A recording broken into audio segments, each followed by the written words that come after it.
Boa noite, doutoras e doutores. São 19 horas do dia 8 de abril de 2022 e esta é a aula número 5 do curso de aperfeiçoamento em recursos cíveis, promoção do Instituto Flama. Eu agradeço a presença, a participação de vocês. E hoje nossa aula será sobre recursos aos tribunais superiores. Recurso especial, que está bastante no dia a dia da nossa atividade de advocacia. Recurso extraordinário e ainda faremos uma breve referência ao recurso ordinário constitucional, também uma das modalidades recursais aos tribunais superiores. Antes, porém, vamos fazer aqui a referência ao clássico livro de Piero Calamandrei, Eles, os Juízes Vistos por um Advogado.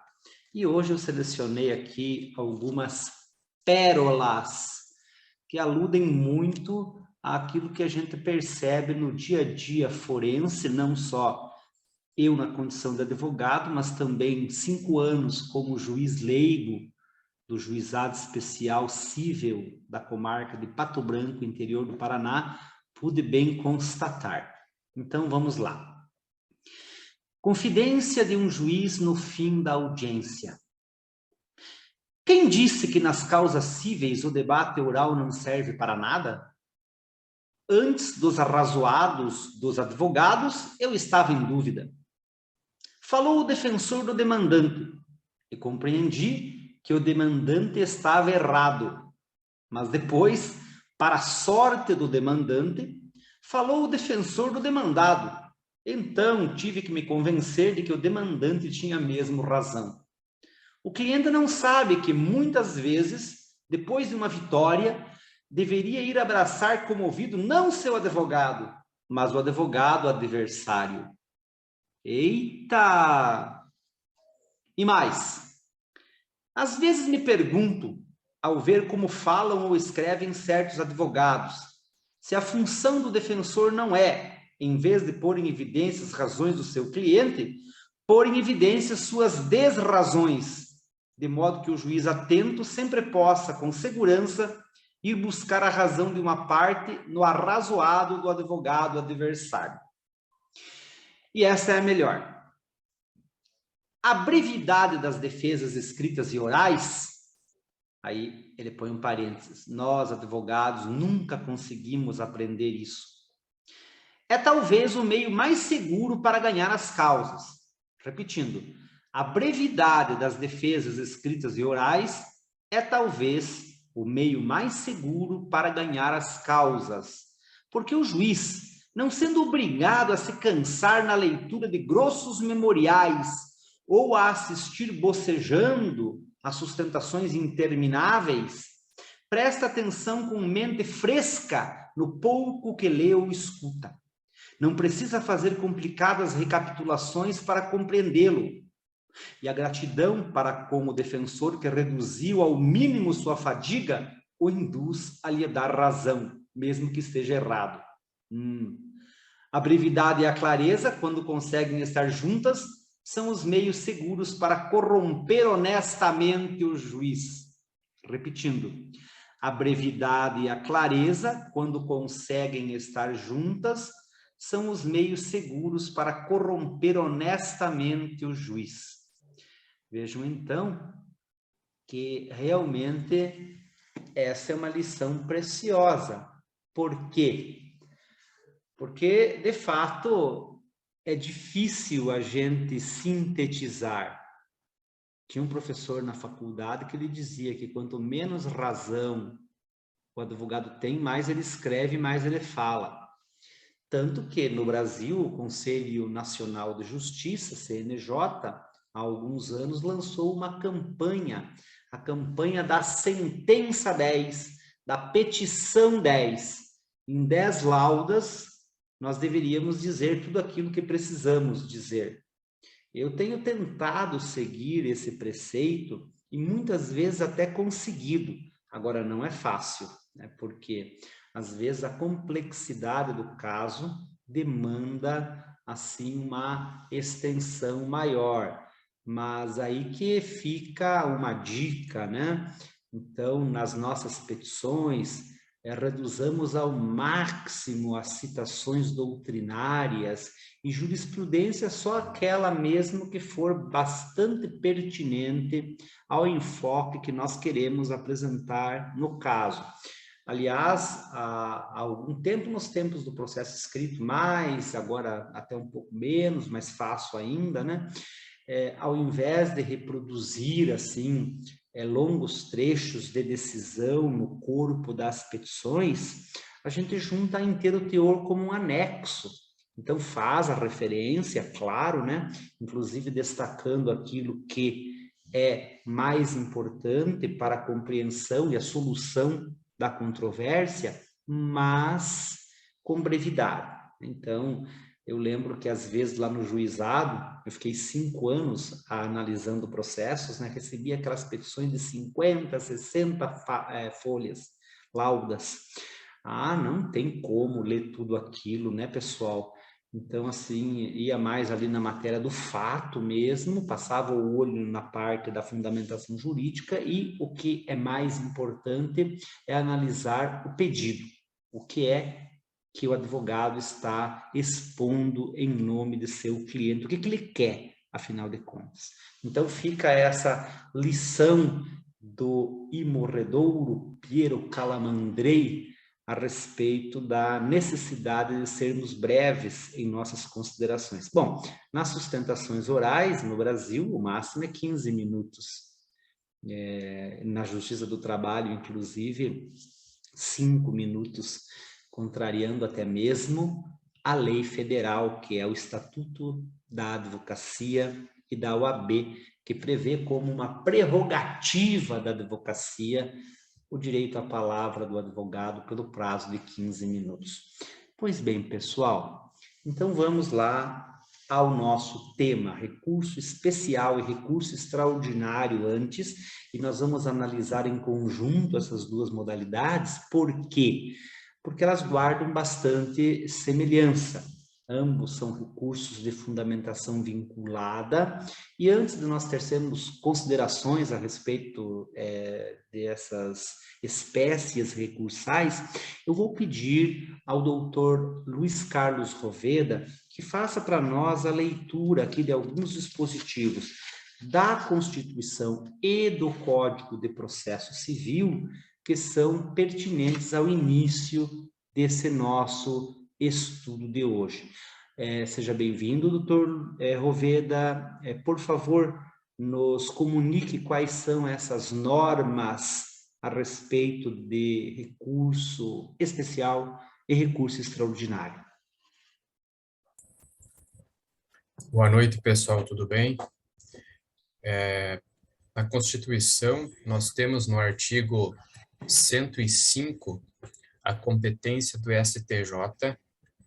No inciso 2º diz o seguinte: compete ao STJ julgar em recurso especial as causas decididas em única e última instância pelos tribunais regionais federais ou pelos tribunais dos estados, do Distrito Federal e territórios, quando a decisão recorrida contrariar tratado ou lei federal ou negar-lhes vigência.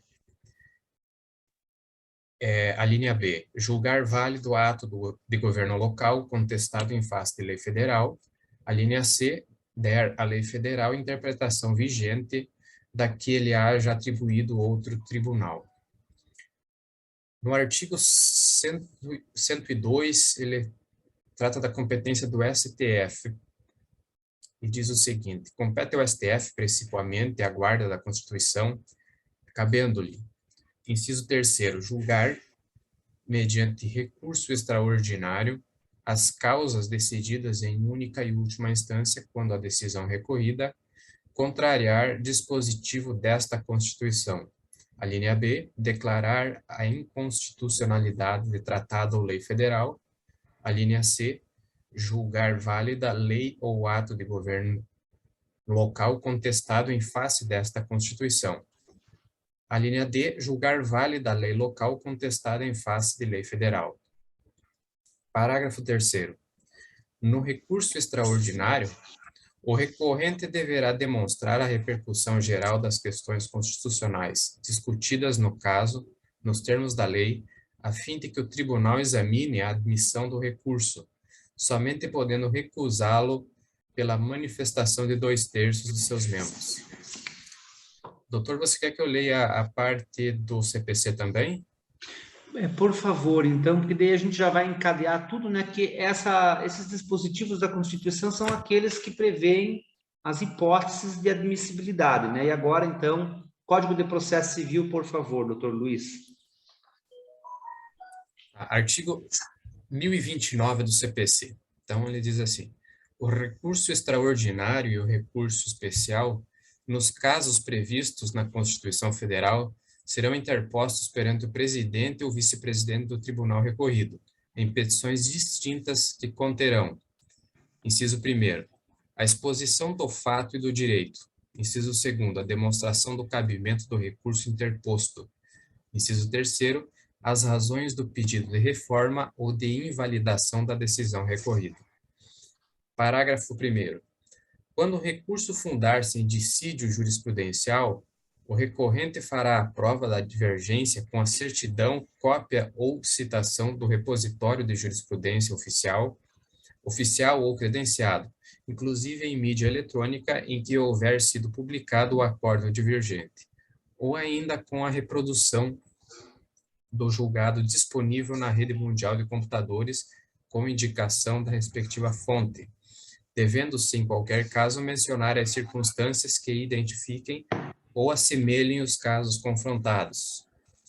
Parágrafo 3º. O Supremo Tribunal Federal e o Superior Tribunal de Justiça poderá desconsiderar vício formal de recurso tempestivo ou determinar sua correção desde que não o repute grave. Parágrafo 4º.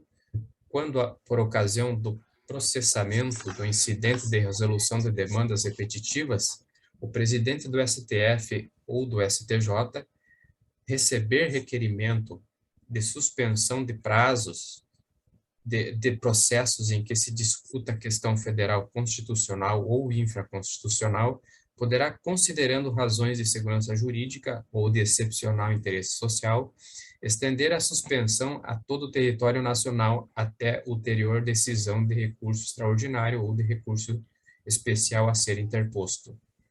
O parágrafo 5º diz: o pedido de concessão de efeito suspensivo a recurso extraordinário ou a recurso especial poderá ser formulado por requerimento dirigido ao Tribunal Superior respectivo no período compreendido entre a publicação da decisão de admissão do recurso e sua distribuição, ficando o relator designado para seu exame prevento para julgá-lo.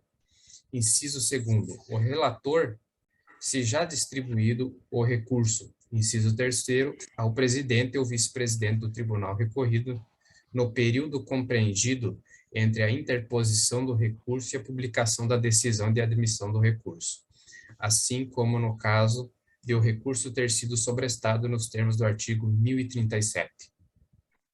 Muito bem, pessoal. Então, a partir dessas normas, nós vamos tecer alguns comentários, vamos destacar algumas circunstâncias que são mais relevantes em relação ao manejo dessas duas importantíssimas espécies recursais. A primeira observação diz respeito justamente à diferença entre recurso especial, extraordinário, em relação ao recurso de apelação, por exemplo, que é o recurso por excelência no processo civil, aquele que, em princípio, garante o exercício do duplo grau de jurisdição. E a principal diferença entre a apelação e esses recursos excepcionais alude, né, à amplitude da matéria que pode ser discutida. A fundamentação do recurso de apelação é livre, ou seja, Você pode discutir qualquer coisa, né? Pode discutir o fato que não está ainda incontroverso, que está sujeito à prova dividida, à própria prova.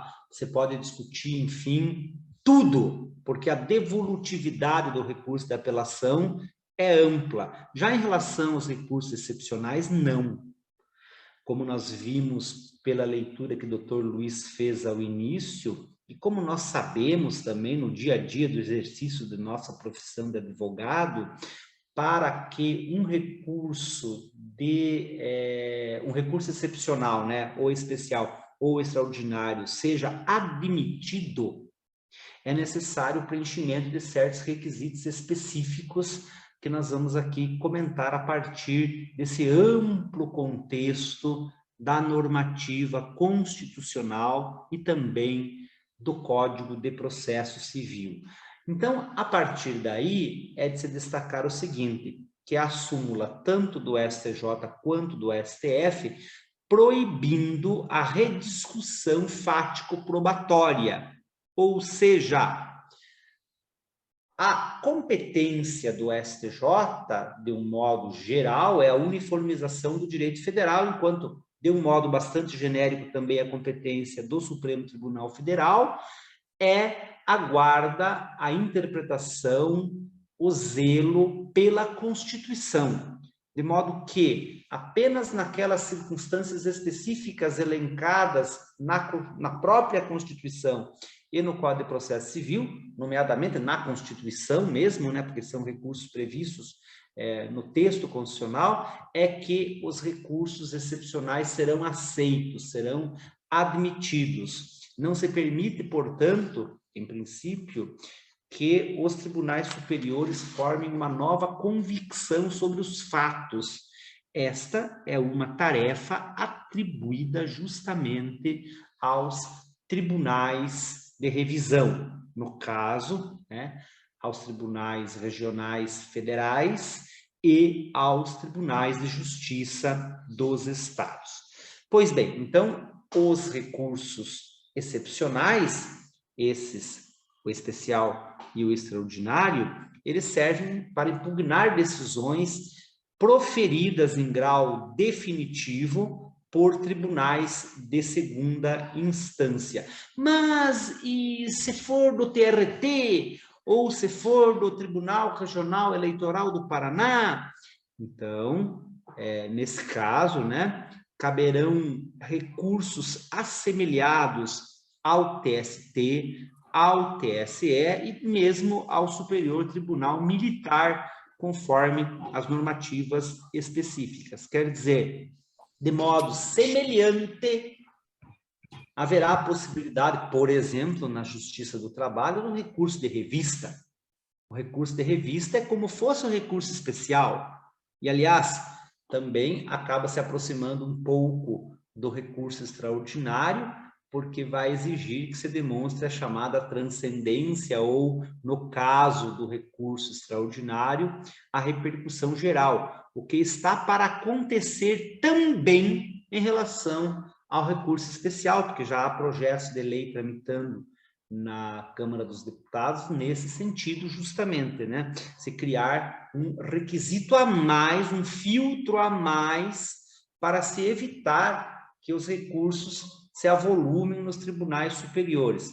Bom, não sei, né, como isso será possível, porque já há uma política de jurisprudência defensiva, infelizmente ainda, em relação à admissibilidade de recursos especiais e recursos extraordinários. De qualquer sorte, é preciso que haja o exaurimento, o esgotamento das instâncias ordinárias para haver, então, preenchimento de requisito de admissibilidade recursal em relação ao especial e ao extraordinário.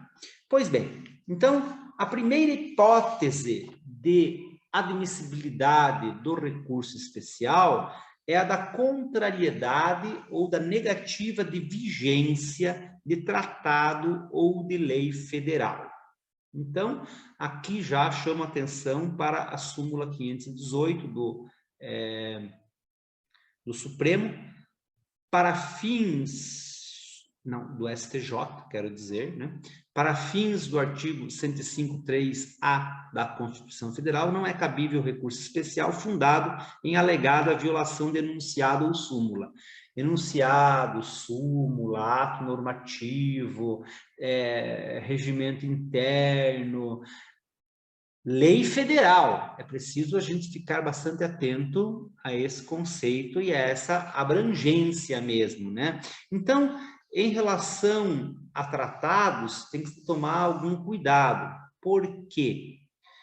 Porque existe uma divergência doutrinária quanto à recepção jurídica no ordenamento dos tratados internacionais de direitos humanos. Em relação a isso, parte da doutrina diz que quando o Brasil ratifica um tratado alusivo a direitos humanos, isso não vai compor propriamente o ordenamento infraconstitucional, mas sim será integrado ao chamado bloco de constitucionalidade. Então, as opiniões são divididas porque, em relação à violação de tratado de direitos humanos, alguns autores vão entender que se trata, no caso, de uma norma de natureza constitucional contra a qual, se uma decisão a violar, caberá recurso extraordinário ao Supremo e não recurso especial ao STJ. É o caso, por exemplo, do doutrinador Fred Didier Júnior, para quem a violação de Tratado Internacional de Direitos Humanos, dada a sua materialidade constitucional, vai dar lugar ao cabimento do recurso extraordinário. Então, fica aí também, né, essa questão de dúvida no tocante à abrangência do Tratado Internacional de Direitos Humanos no contexto do direito interno brasileiro. Muito bem, contrariedade negativa de vigência, né, são conceitos distintos. Por quê? O conceito de contrariar a lei federal é mais amplo do que aquele de negar vigência. E aqui eu vou chamar a atenção, então, para outro doutrinador, Rodolfo de Camargo Mancuso, para quem contrariamos a lei quando nos distanciamos da mens legislatoris. Fazia muitos anos que eu não escutava essa expressão, né? Mens legis, a mente da lei. Mens legislatoris, a mente ou a ideia, o espírito do legislador. Então, contrariamos a lei quando nos distanciamos dessa mente do legislador ou da finalidade que lhe inspirou o advento, em relação à lei, né? E bem assim, quando a interpretamos mal ou lhe desvirtuamos o conteúdo. Então, normalmente, o recurso especial vai estar fundamentado aqui. Por quê? Porque nós vamos dizer que o tribunal não interpretou direito aquele dispositivo de lei. Então, ele contrariou. Agora, negar vigência, vamos de novo aqui no Mancuso. Negamos-lhes vigência, negar vigência é diferente, né? Porém, quando declinamos de aplicá-la, ou aplicamos outra, aberrante da factispécie. Também fazia tempo que eu não escutava essa expressão, né? Quando nossa exegese implica em admitir que é branco onde está escrito preto. Então, contrariedade é um conceito bem amplo, negativa de vigência é um conceito mais específico. Mas ambos estão na mesma categoria, correto? Então, caberá recurso especial nessa hipótese. Obviamente que, retomando a ideia anterior, estão excluídos do conceito de lei federal outros normativos ou normas jurídicas de natureza distinta da lei federal propriamente, né? Então, regimento interno de tribunal não dá lugar à interposição de recurso especial, ato normativo, portaria de ministério, resoluções, etc., né? Então, aqui precisamos atentar para essa ideia, que, aliás, também tem outra peculiaridade, porque a lei federal, ela pode existir para se aplicar especificamente a uma determinada localidade, como é o caso, por exemplo, do Distrito Federal. Então, nesse caso, a doutrina entende que não é admissível o recurso especial. Por quê? Porque a finalidade do STJ é uniformizar o direito nacional, aquele que se aplica a todo o território nacional, e não propriamente a cuidar de uma questão local. Portanto, que descabe recurso especial nessa hipótese. E aqui eu vou destacar também um trechinho do livro do professor Sandro Kozikowski, que trata da alegação como hipótese de cabimento. Vejam que curioso isso. Embora o dispositivo constitucional faça alusão à contrariedade de tratado ou lei federal, ou ainda negativa de vigência, a admissibilidade do recurso especial está condicionada tão somente à alegação de tais circunstâncias.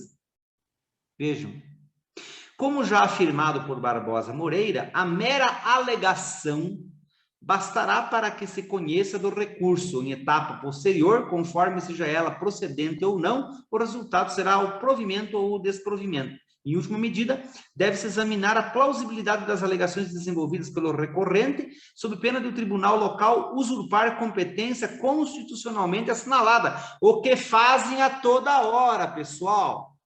Então, qual é a ideia aqui que o autor nos expõe, baseado, inclusive, num doutrinador mais antigo e mais clássico, que é José Carlos Barbosa Moreira, com seu famoso novo processo civil brasileiro, isso em relação ao Código de Processo Civil de 1973. Então, alegar, eu até não gosto muito dessa palavra alegar, porque alegar é uma palavra um tanto quanto vazia, né? Eu gosto sempre de escrever que a outra parte alegou, né? Nós estamos sustentando, afirmando, aduzindo, corroborando, estamos, de fato, numa posição mais firme em relação àquele que simplesmente alega. Mas tudo bem, vamos entender assim, né? Bastaria para a admissibilidade do recurso especial dizer, escrever que tal acórdão violou tal dispositivo da lei federal, qualquer que seja, inclusive do próprio Código de Processo Civil, porque nós vimos, inclusive, em relação ao chamado pré-questionamento ficto, a necessidade de, na fundamentação do seu recurso especial, você aduzir, você afirmar a contrariedade ou mesmo a negativa de vigência, conforme seja a circunstância, lá do artigo 1022 do Código de Processo Civil, que trata dos embargos de declaração, porque o pré-questionamento ficto é realizado quando, ou ele é considerado presente, melhor dizendo, quando, a despeito da interposição de embargos de declaração, o tribunal não se pronuncia sobre aquela questão. E a gente sabe que é um dos requisitos para os recursos excepcionais, tanto o especial quanto o extraordinário, a realização do chamado pré-questionamento. Pois bem, aí também vai caber aqui a interposição de recurso especial em relação à decisão que contesta a validade de ato de governo local, ou que afirme a validade de ato de governo local, contestado em face de lei federal. Então, isso é para que o Tribunal Superior, o STJ no caso, ateste se a opção feita hermeneuticamente, né, a interpretação dada pelo tribunal originário, ad quem, estadual ou regional federal, está correta ou não em relação àquela questão. E aí entramos na terceira hipótese, que é a divergência jurisprudencial, o dissídio jurisprudencial. Essa é bem curiosa, pessoal. É bem curiosa por quê? Porque é função do STJ não apenas uniformizar a hermenêutica, né, a aplicação da lei federal, né, como também a jurisprudência dos tribunais de revisão, no caso, que são os tribunais de justiça e os tribunais regionais federais. Então, se o Tribunal de Justiça de São Paulo decide uma determinada questão de modo A, e o Tribunal de Justiça do Paraná decide uma questão semelhante de modo B, como disse no popular, algo de errado não está certo. Então, é possível interpor recurso especial, suscitando que o STJ uniformize a questão. E aqui, então, existe uma peculiaridade que a doutrina aponta, segundo a qual alguns precedentes decidem nesse sentido, né? Sempre que se invocar o dissídio jurisprudencial, é preciso também dizer qual dispositivo de lei federal restou violado por aquela decisão divergente em relação à que se toma como paradigma. Mas eu vejo isso como uma incoerência, por quê? Porque se a Constituição estabelece a possibilidade autônoma da interposição do recurso especial com base no dissídio de jurisprudência, e vocês vão encontrar também ainda aqui a palavra dissídio ou divergência pretoriana, porque isso vem lá do direito romano antigo, das funções do pretor, né? Mas pretor ainda é um termo utilizado, pretoriano significa de tribunal, no caso específico, né? Então, eu vejo isso como, de fato, algo equivocado, porque a própria Constituição taxativamente diz que é possível interpor recurso especial com base em divergência jurisprudencial. Mas como que a gente tem que fazer isso, então, pessoal? Nós precisamos, em relação ao acórdão sobre o qual ou contra o qual nós iremos recorrer, encontrar outro que seja similar, sob o ponto de vista fático, jurídico, mas que seja diferente em relação à sua solução. Ou seja, diante de uma mesma situação de fato, o tribunal A decidiu assim e o B decidiu assado. Então, essa decisão que nós vamos encontrar para fazer a comparação é chamada paradigma, padrão. É o modelo que nós vamos escolher, né? Esse modelo pode ser de qualquer outro tribunal estadual ou tribunal regional federal, e se está aceitando, mesmo agora, com a vigência do novo Código de Processo Civil, que o paradigma seja do próprio STJ. Ou seja, até aí também, né, parece algo um tanto quanto assim anômalo, mas já a jurisprudência aceita que, a jurisprudência do próprio STJ, né, que o acórdão paradigmático, aquele que você vai tomar como base para fazer o teu recurso especial, seja do próprio STJ. Aí tem uma súmula, né? Súmula 13 do STJ, que diz o seguinte: a divergência entre julgados do mesmo tribunal não enseja recurso especial. Quer dizer, se eu quero fazer recurso especial contra um acórdão proferido pela primeira Câmara Civil do Tribunal de Justiça do Paraná, eu não posso escolher como paradigma um acórdão da terceira Câmara, de qualquer outra Câmara ou de qualquer outro órgão julgador do mesmo tribunal.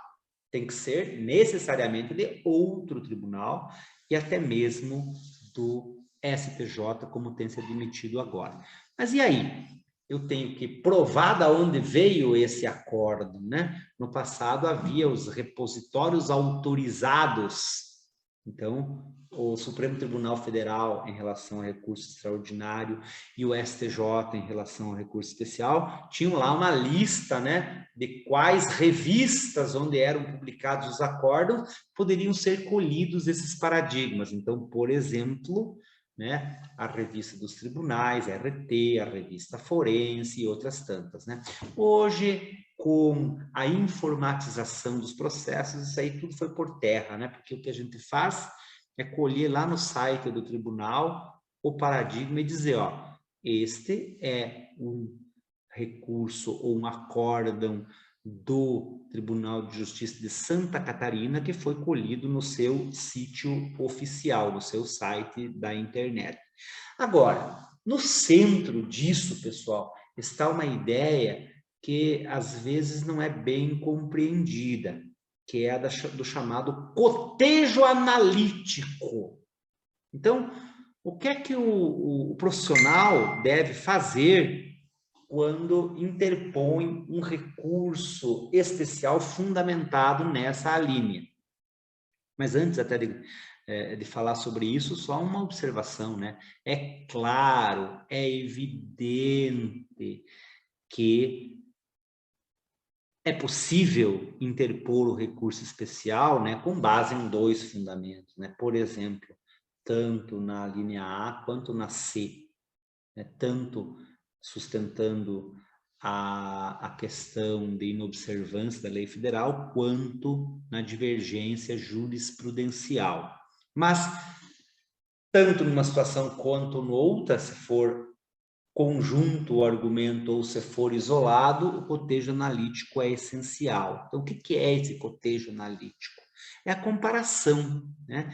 É preciso fazer um chamado espelhamento ou, né, um contraste entre aquilo que foi decidido no recurso, no acórdão, né, no processo onde você está atuando e aquilo que foi decidido no outro. Então, aí, há muitas maneiras de se fazer isso, né? Mas uma delas é um quadro comparativo. Você pode fazer lá uma tabela e dizer, ó, no caso paradigma, o fato é esse, no caso do recurso, o fato é semelhante, esse. E aí, compara as regras que se aplicam a cada caso. E aí, compara a divergência especificamente, ou seja, tem que ter as semelhanças e tem que ter a conclusão diferente, porque qual seria a ideia? A ideia seria que, como a lei é uma só, então as decisões deveriam ser uniformes em relação a essa lei, né? É o que agora querem com o regime da súmula vinculante, dos recursos repetitivos, querem uniformizar a aplicação do direito, não só da Constituição Federal, mas também das normas infraconstitucionais, ou da lei federal mais especificamente.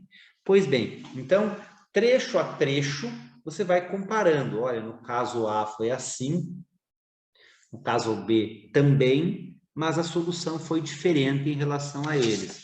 Então, nesse sentido, você vai fundamentar o teu pedido de revisão para que a solução dada ao teu processo seja a mesma solução dada àquele outro que você escolheu como paradigma, como padrão, como modelo, como fundamento.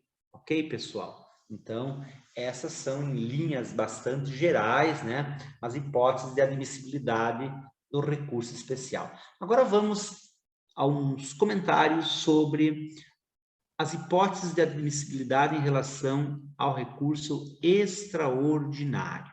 Então, a diferença é que, como o Supremo Tribunal Federal é guardião da Constituição e o STJ, então, visa a guarda do direito federal, vamos por assim dizer, né?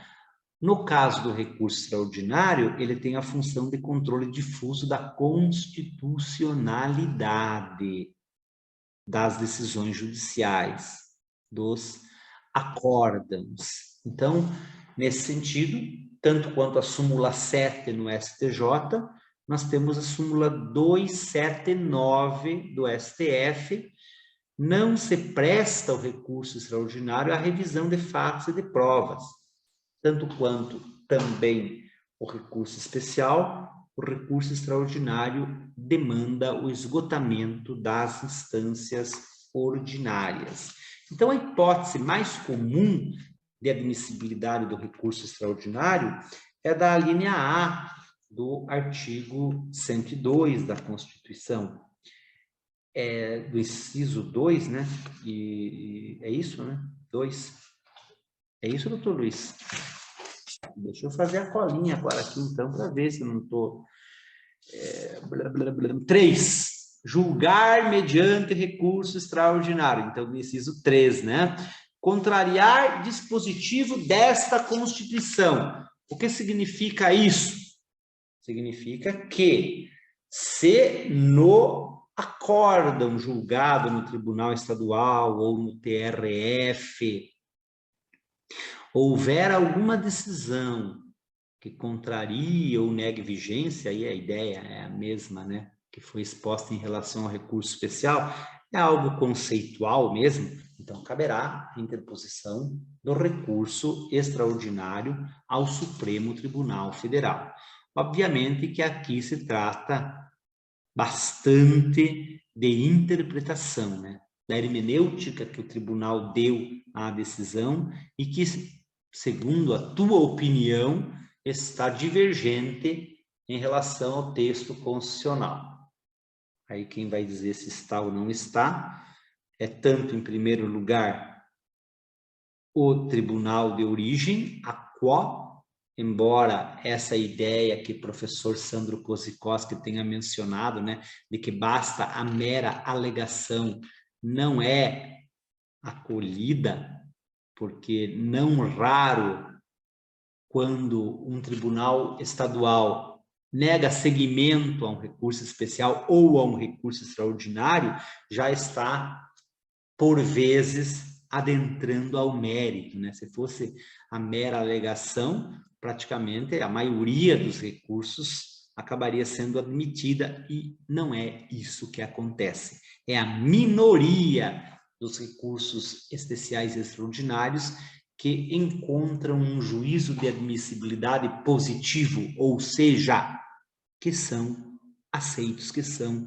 admitidos tanto na origem e depois também lá na instância destinatária, no juízo ad quem. Então, aquele acórdão que contrariar a Constituição é passível de revisão mediante interposição do recurso extraordinário.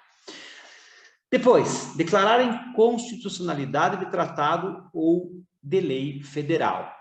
Notem bem, a inconstitucionalidade, porque se for a constitucionalidade, não cabe recurso extraordinário.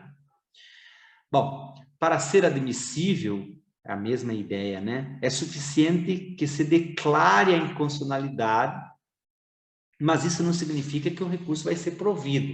Então, aí houve o acórdão que declarou essa inconstitucionalidade.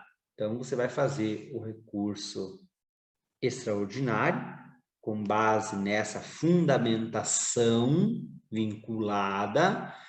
O recurso será admitido. Então, a primeira fase, né? Juízo de admissibilidade recursal. Mas não significa dizer que vai ser provido, porque lá no Supremo ele poderá ser esse acórdão, né, declarado correto em relação àquela declaração de inconstitucionalidade. Então, são duas fases bastante distintas para todo e qualquer recurso, não só para esses, né? São as fases de admissibilidade e depois a demérito, são juízos distintos, feitos no âmbito de todo e qualquer recurso cível, mas não significa dizer que necessariamente, né, porque ele foi admitido, então, com base na declaração de inconstitucionalidade, ele vai ser provido. Então, o provimento é outra conversa. vai depender de uma análise mais aprofundada, vamos por assim dizer. Aí, no conjunto, né, julgar válida lei ou ato de governo local contestado em face da Constituição ou julgar válida lei local contestada em face de lei federal. Então, obviamente que em relação à Constituição não tem problema nenhum, né? Porque é justamente essa a hipótese de aceitação do recurso extraordinário. É essa a função do Supremo Tribunal Federal, guardião da Constituição. Então, se houver essa situação, beleza. Agora, lei federal, mas aí você fica pensando, puxa, mas lei federal, então, poderia ser do STJ, né? Deveria ser do STJ a competência, né? Então, o que é que a doutrina nos pontua a respeito disso? Pela linha D do artigo 102, que é esse, né? Julgar válida lei local contestada em face da lei federal. O julgamento pela validade, tá, autoriza o emprego do recurso extraordinário, por quê, né? Porque justamente o Supremo tem a atribuição, né, de harmonizar a lei federal em relação à Constituição. Mas, nesse caso, o ato de governo local não vai admitir a interposição do recurso extraordinário. Poderá admitir, poderá caber a interposição do recurso especial, mas não propriamente do recurso extraordinário. Tanto para um quanto para outro, o prazo é de 15 dias. Os recursos devem ser feitos em petições escritas, dirigidos à presidência do órgão aquó do tribunal de origem, agora, ao presidente ou ao vice-presidente, e cada regimento interno dispõe como bem assim desejar, né? Mas no caso, por exemplo, do Tribunal de Justiça do Paraná, que é o mais comum, então, é a vice-presidência. Ambos estão sujeitos a preparo, guardadas as hipóteses, as situações, né, de exceção, especialmente aquelas que envolvem assistência judiciária gratuita. Em ambos os recursos deve-se indicar precisamente qual o permissivo constitucional que ampara o respectivo recurso.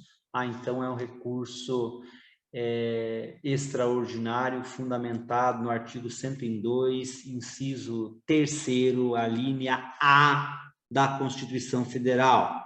Então, a violação de preceito da Constituição. É preciso indicar, né, taxativamente qual a fundamentação.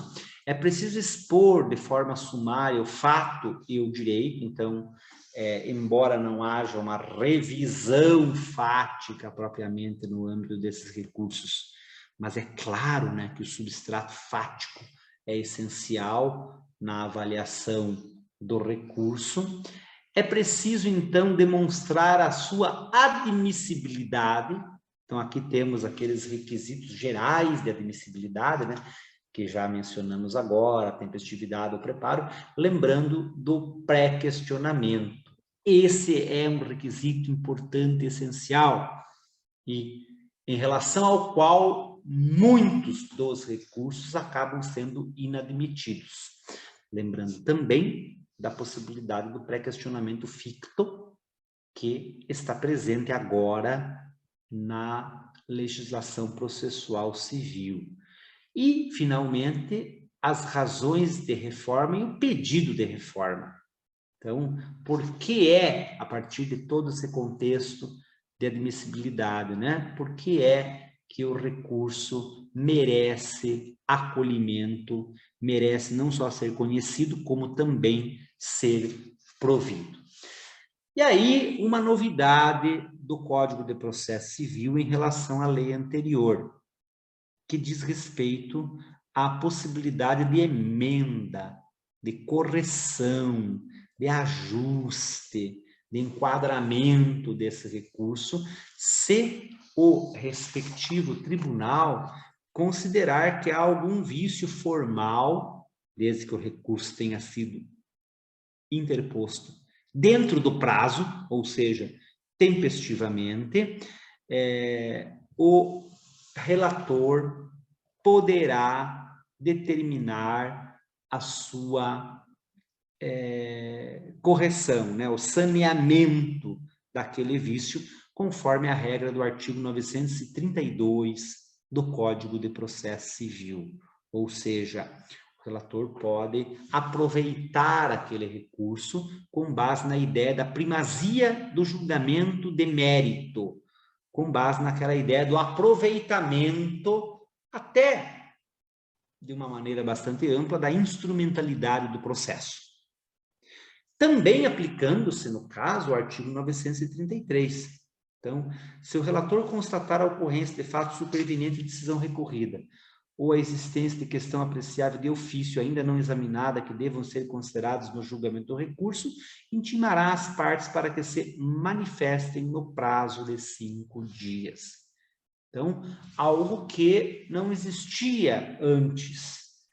Antes, a vigência do Código de Processo Civil anterior, a jurisprudência defensiva era muito mais forte em relação ao que é hoje, porque agora a lei taxativamente vem dizer que não se deve descartar simplesmente, negar seguimento ou não conhecer do recurso quando há algum vício de forma que possa ser sanado, até mesmo em relação ao preparo, né? Porque a deserção era algo assim bastante complicado, porque se o depósito recursal, quer dizer, depósito recursal, né? Se as custas não estivessem completas, se faltasse lá algum valor, de regra, o recurso não seria admitido. O recurso seria não conhecido por deserção. Mas hoje já evoluímos em relação a isso.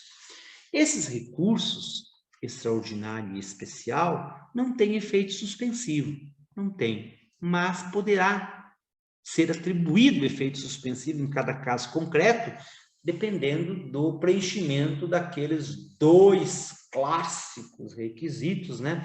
Que é a plausibilidade do direito, a probabilidade de êxito em relação ao recurso e o perigo da demora, né? Então, quando a parte mostra que, de fato, se não for atribuído efeito suspensivo, poderá isso causar uma lesão grave, de difícil reparação ou mesmo irreparável em relação ao recorrente, então caberá o requerimento e até o deferimento do efeito suspensivo. Mas para quem que se deve dirigir este requerimento? Aí o código estabelece situações distintas, né? Uma delas, né?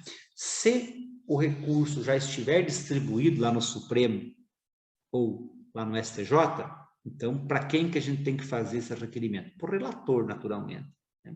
Agora, se ele ainda não foi distribuído, mas ele já foi admitido na instância originária, então a gente faz esse requerimento ao presidente do tribunal recorrido, do tribunal aquó mesmo, porque ainda não foi, ele foi admitido, mas ainda não foi distribuído na instância superior, de modo que é perfeitamente possível, tanto quanto em relação a qualquer outro recurso que não tenha taxativamente esse efeito, porque o efeito suspensivo é a regra apenas na apelação. Na sistemática do Código de Processo Civil atual, é só a apelação que tem como regra efeito suspensivo e como exceção a sua não concessão. Mas mesmo em relação a essas exceções, é possível, dadas as circunstâncias de cada caso concreto, postular-se junto à relatoria a atribuição do efeito suspensivo. Então, feitas essas considerações iniciais, vamos para o artigo 1030, que eu peço ao doutor Luiz Carlos Roveda que nos dê a conhecer, por gentileza, respeito ao processamento, né, dos recursos. Vamos lá, doutor Luiz. Artigo 1030. Recebida a petição do recurso pela Secretaria do Tribunal, o recorrido será intimado para apresentar contrarrazões no prazo de 15 dias, fim do qual os autos serão conclusos ao presidente ou ao vice-presidente do tribunal recorrido, que deverá negar provimento, Negar seguimento. negar seguimento Há recurso extraordinário que discuta a questão constitucional a qual o Supremo Tribunal Federal não tenha reconhecido a existência de repercussão geral ou a recurso extraordinário interposto contra acórdão que esteja em conformidade com o entendimento do Supremo Tribunal Federal, exarado no regime de repercussão geral. A linha B, negar seguimento a recurso extraordinário ou a recurso especial interposto contra acórdão que esteja em conformidade com o entendimento do STF ou do STJ, respectivamente, exarado no regime de julgamento de recursos repetitivos. Inciso 2º, encaminhar o processo ao órgão julgador para a realização do juízo de retratação, se o acórdão recorrido divergir do entendimento do Supremo Tribunal Federal ou do Superior Tribunal de Justiça, exarado, conforme o caso, nos regimes de repercussão geral ou de recursos repetitivos. Inciso 3º, sobrestar o recurso que versar sobre controvérsia de caráter repetitivo ainda não decidida pelo Supremo Tribunal Federal ou pelo Superior Tribunal de Justiça, conforme se trate de matéria constitucional ou infraconstitucional. Inciso 4º, selecionar o recurso como representativo de controvérsia constitucional ou infraconstitucional, nos termos do parágrafo 6º do artigo 1036. Inciso 5º, realizar o juízo de admissibilidade e, se positivo, remeter o feito ao Supremo Tribunal Federal ou ao Superior Tribunal de Justiça, desde que o recurso ainda não tenha sido submetido a regime de repercussão geral ou de julgamento de recursos repetitivos. O recurso tenha sido selecionado como representativo de controvérsia ou o tribunal recorrido tenha refutado o juízo de retratação. Parágrafo 1º. Da decisão de inadmissibilidade proferida com fundamento no inciso 5º, no inciso 5, caberá agravo ao Tribunal Superior nos termos do artigo 1042. Parágrafo 2º. Da decisão proferida com fundamento nos incisos 2 e 3, caberá agravo interno nos termos do artigo 1021. Muito bem. Em relação a esse dispositivo, eu só gostaria de destacar duas circunstâncias, né? A primeira, aquela que nós já sabemos bastante, que o juízo de admissibilidade desses recursos é bipartido, né? É duplo, é compartilhado entre o juízo ad quo e o juízo ad quem, ou seja, quando se interpõe um recurso especial ou um recurso extraordinário, se faz perante o mesmo órgão julgador. Aliás, no regime, né, do processo civil, a hipótese mais comum do recurso dirigido diretamente ao tribunal ad quem é o do agravo de instrumento. Então, se faz uma vez perante o órgão originário, o tribunal originário, e uma vez aceito, outra vez aí, perante o tribunal de quem, no caso, o STJ ou o STF. Agora, uma curiosidade bem, assim, destacada em relação a essa matéria é o do chamado juízo de retratação. Por quê? Por quê?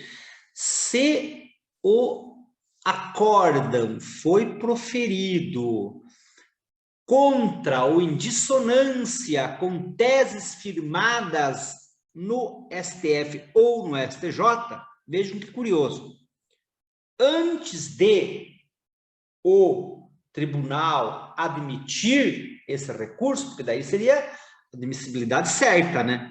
No caso do recurso especial ou do recurso extraordinário.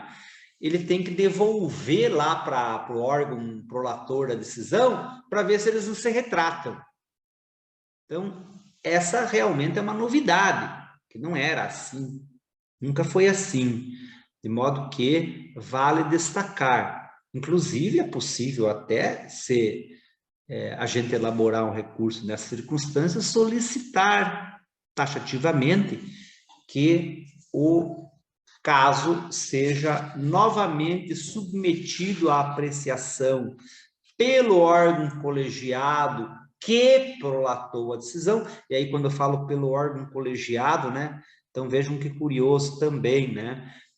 Digamos que o relator negue provimento a uma apelação monocraticamente, né? Não vai caber recurso especial ou recurso extraordinário, porque deve existir o esgotamento da instância. Então, no caso, tem que interpor agravo interno primeiro, para depois daí manejar o respectivo recurso excepcional, o apelo extraordinário, genericamente considerado, recurso especial, recurso extraordinário. Mas, se essa decisão for contrária a teses firmadas em súmula vinculante, em regime de recursos repetitivos, então vai caber, né, a devolução do caso ao órgão julgador para que ele diga se é isso mesmo que ele quer decidir ou para que eventualmente se retrate e mude então o posicionamento. Aí, se mudar o posicionamento, obviamente vai depender das circunstâncias para ser julgado, prejudicado esse recurso especial ou extraordinário, tanto faz, ou não. Vai depender bastante. Na sequência, o 1031, doutor Luiz, o que nos diz, por favor? Artigo 1031. Na hipótese de interposição conjunta de recurso extraordinário e recurso especial, os autos serão remetidos ao Superior Tribunal de Justiça.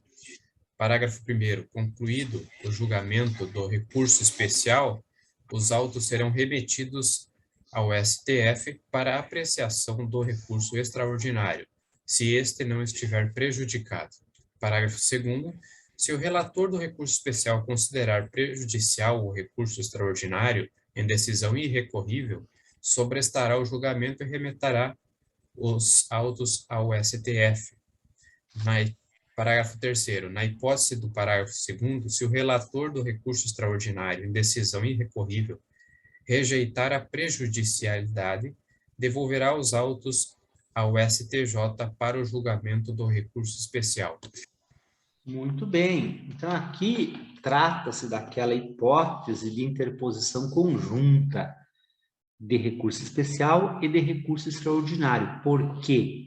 Porque no mesmo acórdão há tanto motivos para um quanto para outro. Então, por exemplo, no mesmo acórdão houve violação de um dispositivo constitucional e também de outro de lei federal, de modo que vai caber, né, a interposição de ambos os recursos concomitantes, porque o prazo é o mesmo, mas aí tem a questão, né, da prejudicialidade ou da primazia do recurso extraordinário em relação ao recurso especial. Notem que a decisão, conforme o disposto no parágrafo 2º desse dispositivo, né, é irrecorrível, não vai caber recurso.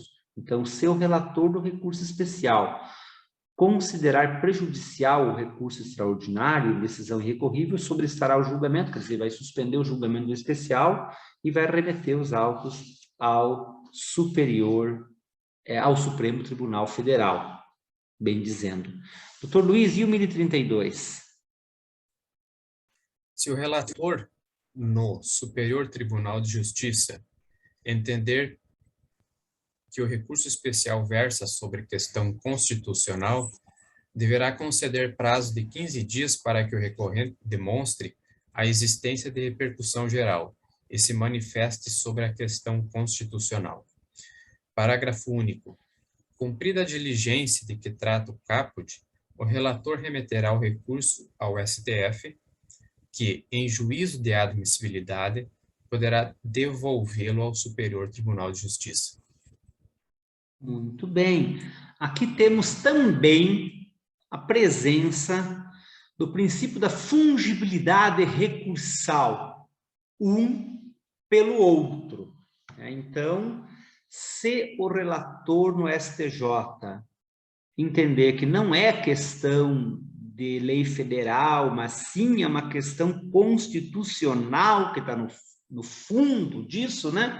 Como tem um requisito distinto para interpor o recurso extraordinário em relação ao recurso especial, qual seja o da chamada transcendência ou repercussão geral, então ele vai permitir que o recorrente emende a sua petição e justifique sua admissibilidade, dizendo onde está aí o interesse público, onde está a transcendência, onde está a repercussão geral, porque já veremos que no recurso extraordinário não basta a violação de um direito individual, de um interesse individual. É preciso que a decisão daquele caso tenha também repercussão para outros casos análogos. Sempre vai ter, na verdade, né? Porque basta dizer que quando você vai fundamentar uma petição, um recurso,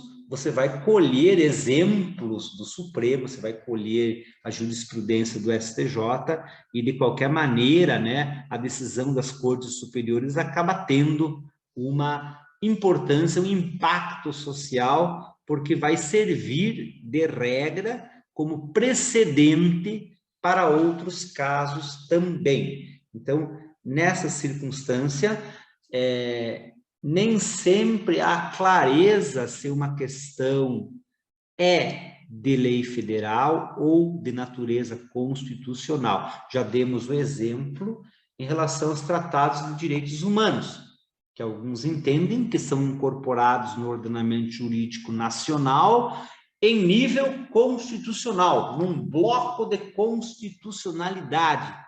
Então, fica também agora essa outra possibilidade. E eu vou trazer aqui uma referência, que até está em nota de rodapé aqui no livro do professor Kozikowski, onde ele escreve o seguinte: há julgados em que se defende serem questões constitucionais os temas relacionados ao direito adquirido e à irretroatividade das leis, ainda que se alegue ofensa ao artigo 6º da Lei de Introdução ao Código Civil.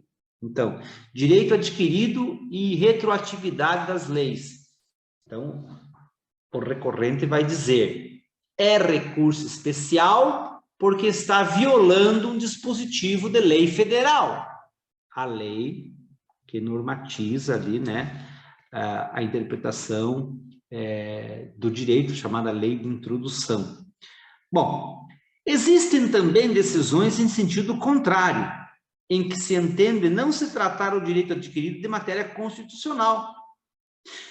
Afirmam os ministros que adotam esse posicionamento que não está se analisando eventual infringência à Constituição Federal, mas sim, se foi aplicado o direito segundo a lei federal vigente. É evidente que toda essa divergência jurisprudencial poderá gerar dúvida objetiva quanto ao recurso adequado no âmbito dos tribunais superiores, em face da ofensa ao direito adquirido.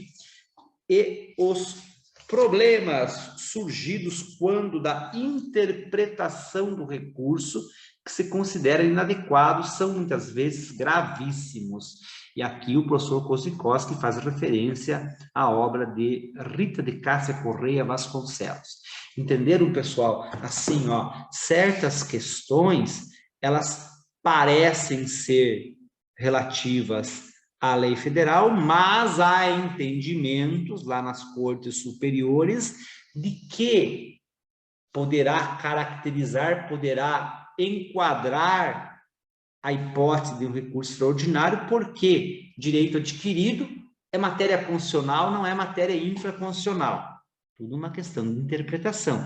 Então, se o relator do recurso especial entender que não é o caso de lei federal violada, mas sim de ofensa a um direito constitucional, ele vai permitir que o recorrente emende a sua petição, justifique onde está a repercussão geral e, uma vez sendo feito isso, vai remeter o caso ao Supremo Tribunal Federal. Aí está também o princípio da fungibilidade recursal.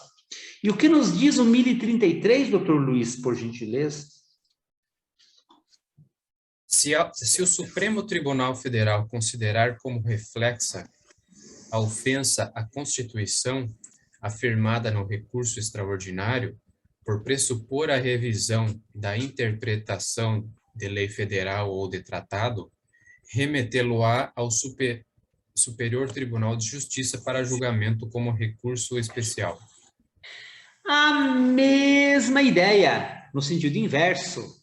Então, houve a interposição de um recurso extraordinário, mas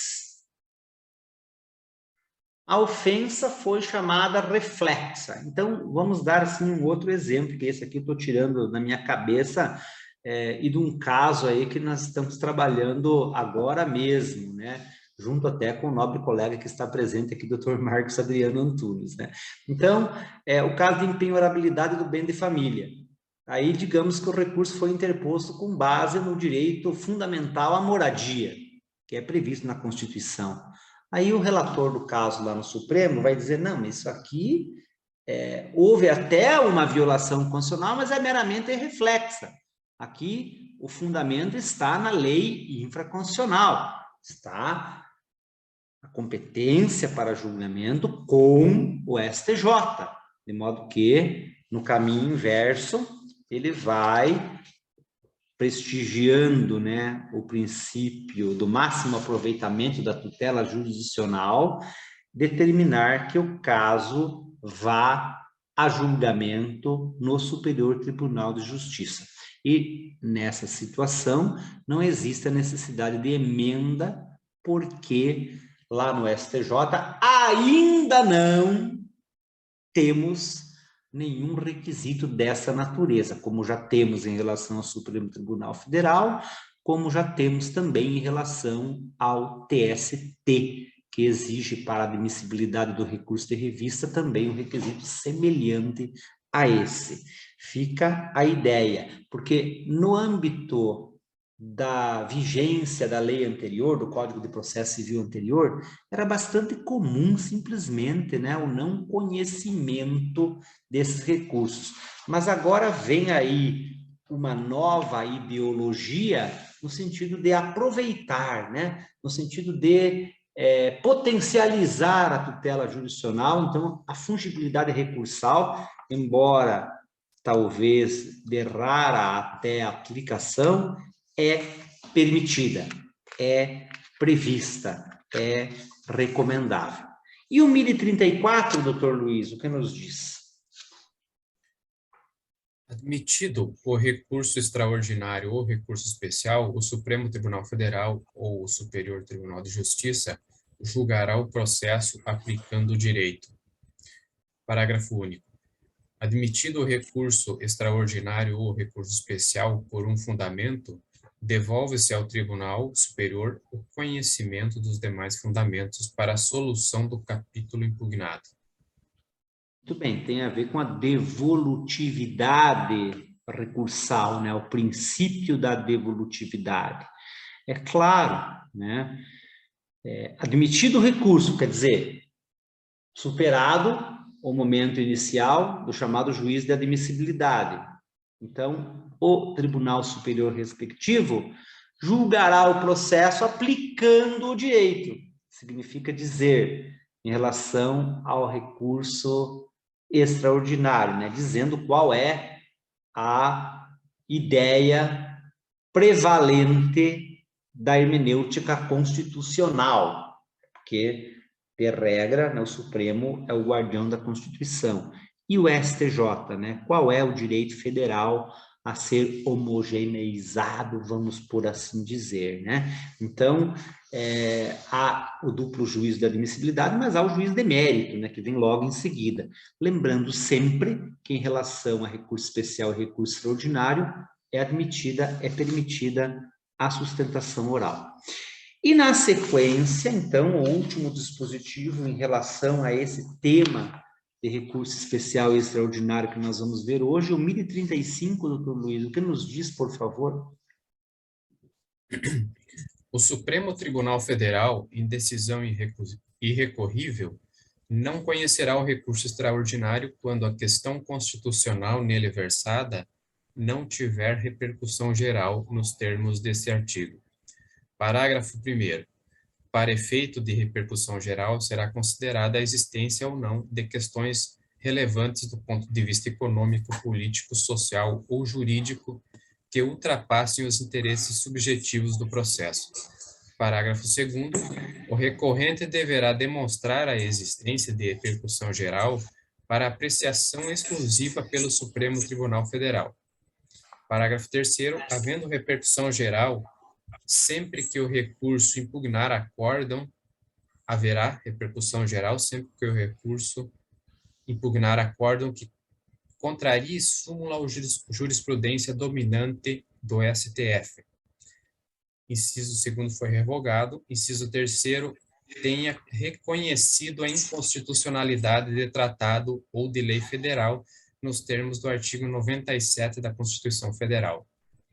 Parágrafo 4º, o relator poderá admitir, na análise da repercussão geral, a manifestação de terceiros subscrita por procurador habilitado nos termos do regimento interno do STF. Parágrafo 5º, reconhecida a repercussão geral, o relator do Supremo Tribunal Federal determinará a suspensão do processamento de todos os processos pendentes individuais ou coletivos que versem sobre a questão e tramitem no território nacional. Parágrafo 6º, o interessado pode requerer ao presidente ou ao vice-presidente do tribunal de origem que exclua da decisão de sobrestamento e inadmita o recurso extraordinário que tenha sido interposto intempestivamente, tendo o recorrente o prazo de 5 dias para manifestar-se sobre esse requerimento. Parágrafo 7º, da decisão, quem deferir o requerimento referido no parágrafo 6º, ou que aplicar entendimento firmado em regime de repercussão geral ou em julgamento de recursos repetitivos, caberá agravo interno. Parágrafo 8º. Negada a repercussão geral, o presidente ou o vice-presidente do tribunal de origem negará seguimento aos recursos extraordinários sobrestados na origem que versem sobre matéria idêntica. Parágrafo 9º. O recurso que tiver a repercussão geral reconhecida deverá ser julgado no prazo de 1 ano e terá preferência sobre os demais feitos, ressalvados os que envolvam réu preso ou pedidos de habeas corpus. O parágrafo 10 foi revogado e o parágrafo 11 diz: a súmula da decisão sobre a repercussão geral constará da ata que será publicada no Diário Oficial e valerá como acórdão. Muito bem, pessoal. Então, claro, esse prazo de 1 ano é um prazo impróprio, né? Só quem tem prazo próprio mesmo é parte, né? Então, advogado e Ministério Público, enfim. Mas, de qualquer sorte, né? É mais um filtro criado para quê? Para diminuir o volume dos recursos junto ao Supremo. Então, a ideia não é diferente dessa. Então, criou-se este dique, né, para estancar uma boa parte dos recursos, porque a repercussão geral alude à transcendência dos direitos, dos interesses individuais e, então, volta-se a uma questão mais ampla, que seja mais importante para toda a sociedade, que tenha, né, um caráter social, econômico, vamos dizer assim, conforme diz a própria lei, e que transcenda aquilo que se está discutindo especificamente no caso concreto, que possa, enfim, né, ser um entendimento já ampliado a uma coletividade de casos, né, a uma amplitude maior de casos. Por quê? Tudo que está na Constituição é importante, não é? É relevante. Mas nem tudo o que se discute com base na suposta violação da Constituição é considerado de relevância para a sociedade. pode ser relevante para o indivíduo que está litigando e que teve o seu ponto de vista contrariado, mas não propriamente para o conjunto da sociedade, de maneira que a repercussão geral, ela é um novo requisito que visa afunilar, né? Que visa restringir, que visa dar, assim, uma racionalidade maior aos recursos nos tribunais, no caso, no Supremo Tribunal Federal apenas agora. Então, obviamente que isso, sendo muitas vezes até uma decisão, entre aspas, política, né, não fica isento de críticas da sociedade civil, de críticas da doutrina especializada, da própria mídia, né, dos atores sociais de um modo geral. Como se deve fazer essa arguição da repercussão geral, né? Aí há duas maneiras, né? Uma é destacar num tópico específico dentro do recurso e outra é mostrar no contexto total do teu peticionamento que ali está presente algo que transcende o direito individual do recorrente. Aliás, eu, desde o início da advocacia, tenho dividido os recursos especial e extraordinário em duas partes, justamente porque há esse duplo juízo de admissibilidade, desde antes e até agora, porque no Código de Processo Civil, logo em vigor, quer dizer, antes mesmo de entrar em vigor, né, existia um único juiz de admissibilidade, mas antes mesmo de entrar em vigor, foi aprovada uma lei a pedido da magistratura, mantendo essa dupla apreciação da admissibilidade recursal, tanto pelo Tribunal ACO quanto pelo Tribunal Adquem, de modo que eu divido as minhas peças em duas partes, né? Ou até em três, né? A primeira é aquela clássica, né, interposição do recurso. A segunda é a demonstração no juízo de admissibilidade do preenchimento de todos os requisitos.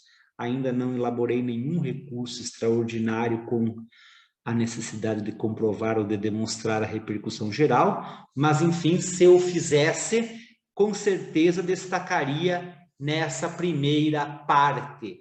Nessa primeira parte, onde você vai dizer que o recurso é tempestivo, que o recurso está preparado, que há o pré-questionamento, que, no caso do recurso especial, por exemplo, a violação de lei federal, dispositivo tal, por causa disso, por causa daquilo, ou então a divergência jurisprudencial, dizendo que o Tribunal X decidiu diferente do tribunal no qual foi proferido o acórdão contra o qual estou recorrendo.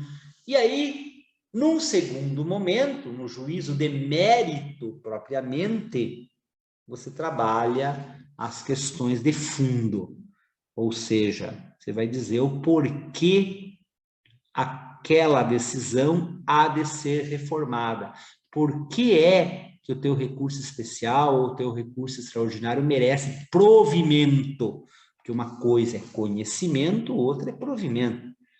Então, o recurso pode ser conhecido, pode ser improvido. Ah, mas ele foi conhecido porque o tribunal, então, interpretou que ali poderia estar ocorrendo uma negativa de vigência ou uma contrariedade à lei federal, por exemplo. Tá? Mas isso não significa dizer que no mérito ele vai atestar isso. Então, o juízo de admissibilidade é um juízo provisório, vamos dizer, é um juízo com base em elementos formais propriamente, enquanto que o juízo de mérito, esse sim, né, é um juízo definitivo e um juízo de fundo. O próprio nome diz, de mérito, ainda que o mérito possa, por vezes, se voltar a uma questão processual. Mas o mérito do recurso é diferente da admissibilidade do recurso. admissibilidade alude à presença de certos requisitos. E, no caso do recurso extraordinário, a repercussão geral é um deles. E ela é presumida. Presumida quando? Quando a decisão, quando o acórdão contra o qual você está recorrendo, contraria súmula ou jurisprudência dominante do STF.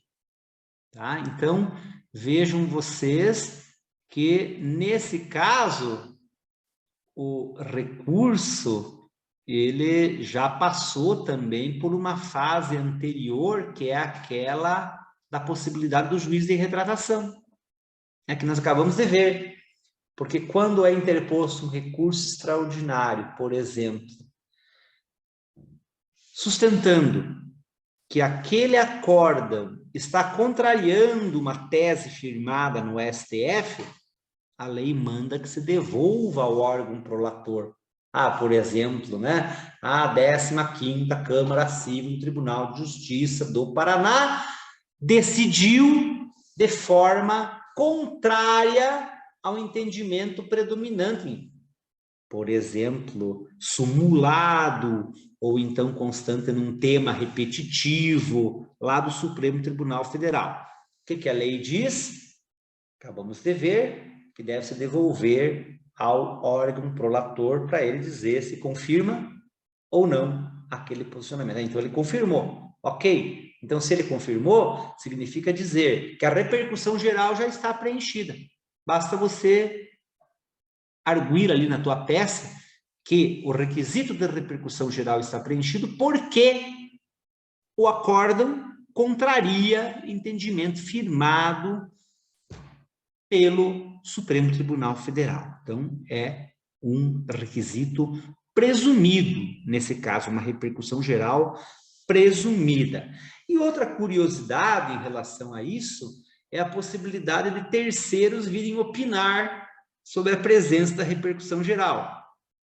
A famosa figura do amicus curiae, ou seja, a sociedade civil, por meio de seus organismos, então, por exemplo, uma organização não governamental vai lá participar, vai se atravessar no processo, porque aquela tese que está sendo discutida vem ao encontro, ou de encontro, como queiram, a um postulado do seu organismo, vamos dizer, uma associação lá que é contra o aborto, e aí estão discutindo lá no Supremo, se o aborto pode ser liberado ou não em certas circunstâncias, então o amicus curiae vai defender um certo posicionamento e, nesse contexto, pode até opinar a respeito da presença da repercussão geral, do requisito da repercussão geral, porque justamente a repercussão geral visa dar, assim, uma amplitude maior, um valor social maior,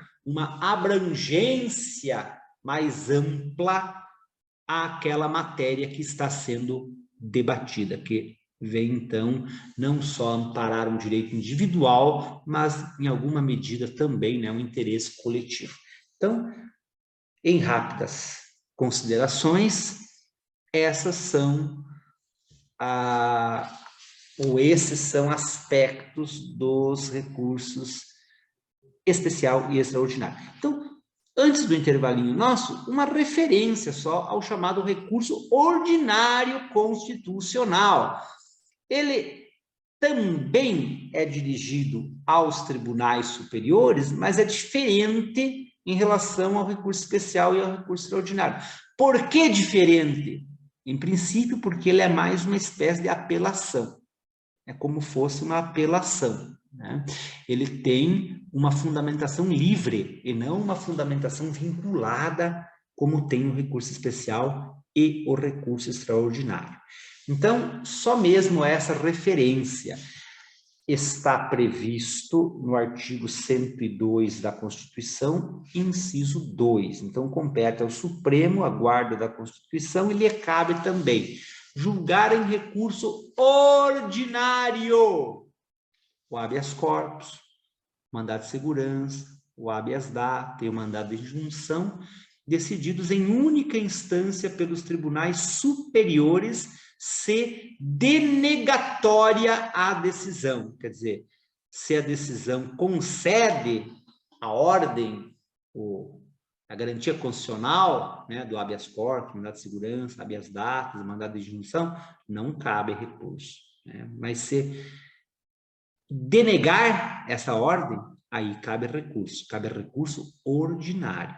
E também, no caso do Supremo, cabe julgamento em recurso ordinário em relação ao crime político. Mas crime já é uma palavra que tira totalmente aqui o nosso foco, porque nós estamos estudando os recursos cíveis e não os recursos criminais. Mas fica aqui a ideia também.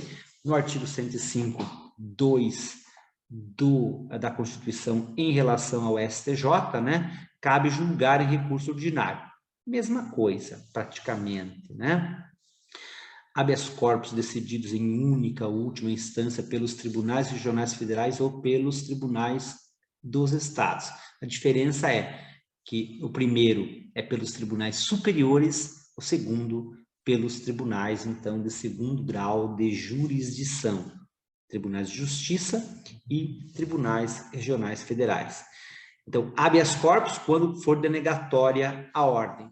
Mandado de segurança, mesma coisa, né? E aí, as causas em que forem partes Estado estrangeiro, organismo internacional, e de um lado e de outro município ou pessoa residente domiciliada no país.